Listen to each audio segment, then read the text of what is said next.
एक महिला थी। रोज वह और उसके पत्नी सुबह ही काम पर निकल जाते थे। दिन भर पति ऑफिस में अपना टारगेट पूरा करने की डेडलाइन से जूझते हुए साथियों की होड़ का सामना करता था। बॉस से कभी प्रशंसा तो मिली नहीं और तीखी कटीली आलोचना चुपचाप सहता रहता था। पत्नी सरला भी एक प्राइवेट कंपनी में जॉब करती थी। वह अपने ऑफिस में दिन भर परेशान रहती थी। ऐसे ही परेशानियों से जूझकर सरला लौटती है, खाना बनाती है। शाम को घर में प्रवेश करते ही बच्चों को वे दोनों नखरा होने के लिए डांटते थे। पति और बच्चों की अलग अलग फरमाइशें पूरी करते करते बदहवास चिड़चिड़ी हो जाती है। घर और बाहर के सारे काम उसी की जिम्मेदारी है। थक हार कर वो अपने जीवन से निराश होने लगती है। उधर पति दिन पर दिन अशांत होता जा रहा है। बच्चों विद्रोही हो चले हैं। एक दिन सरला के घर का नल खराब हो जाता है। उसने प्लम्बर को नल ठीक करने के लिए बुलाया।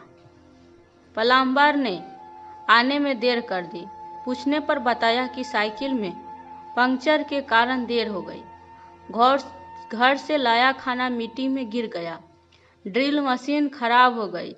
जेब से पर्स गिर गया। इन सब का बोझ लिए वह नल ठीक करता रहा। काम पूरा होने पर महिला को दया आ गई और वह उसे गाड़ी से उसके घर छोड़ने चली गई। प्लम्बर ने उसे बहुत ही आदर से चाय पीने को आग्रह किया। प्लम्बर के घर के बाहर एक पेड़ था। प्लम्बर ने पास जाकर उस पत्तों को सहलाया, चूमा और अपना थैला उस पर टांग दिया। घर में प्रवेश करते ही उसका चेहरा खिल उठा। बच्चों को प्यार किया, मुस्कुराती पत्नी को स्नेह भरी दृष्टि से देखा और चाय बनाने के लिए कहा। सरला यह देखकर हैरान थी।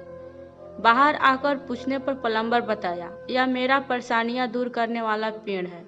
मैं सारी समस्याओं का बोझा रात भर के लिए इस पर टांग देता हूँ और घर में कदम रखने से पहले मुक्त हो जाता हूँ। चिंताओं को अंदर नहीं ले जाता। सुबह जब थैला उतारता हूँ तो वह पिछले दिन में कहीं हल्का होता है। काम पर कई परेशानियाँ आती है, पर एक बात पक्की है, मेरी पत्नी और बच्चे उससे अलग ही रहे। यह मेरी कोशिश रहती है, इसलिए इस समस्याओं को बाहर छोड़ आता हूँ। प्रार्थना करता हूँ कि भगवान मेरी मुश्किलें आसान कर दे। मेरे बच्चे मुझे बहुत प्यार करते हैं, पत्नी मुझे बहुत स्नेह देती है, तो भला मैं उन्हें परेशानियों में क्यों रखूं? उसने राहत पाने के लिए कितना बड़ा दरअसल खोज निकाला था। यह घर घर की हकीकत है। गृहस्थ का घर एक तपोभूमि है। सहनशीलता और संयम खोजकर कोई भी इसे सुखी नहीं रह सकता। जीवन में कुछ भी अस्थायी नहीं, हमारी समस्याएं भी नहीं। दोस्तों, कहानी कैसी लगी? यदि अच्छी लगी हो तो लाइक और कमेंट करना बिल्कुल भी मत भूलिएगा। यदि आप मेरे चैनल पर नए हैं तो सब्सक्राइब जरूर कीजिएगा। आपको कहानी सुनने के लिए बहुत बहुत धन्यवाद।